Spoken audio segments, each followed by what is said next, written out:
श्रावणी संदीप गुंड, धानोरी, पुणे 15 येथून.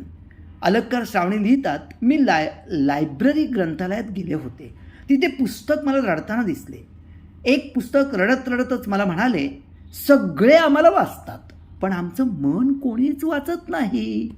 अलंकार श्रावणी, पुस्तकात रमणारा तुमचा स्वभाव, पुस्तकं प्रकाशित करणारा तुमचा स्वभाव, पुस्तकं वाचणारा तुमचा स्वभाव आणि इतरांच्या मनाचा कवडसा कानोसा घेणारा तुमचा स्वभाव, म्हणून तुम्ही इतकी दमदार पुस्तकात रमायला लावणारी अलक लिहिलीत. तुमच्या या आगळ्या वेगळ्या अलकला मानाचा मुजरा आणि तुम्हाला मनपूर्वक धन्यवाद.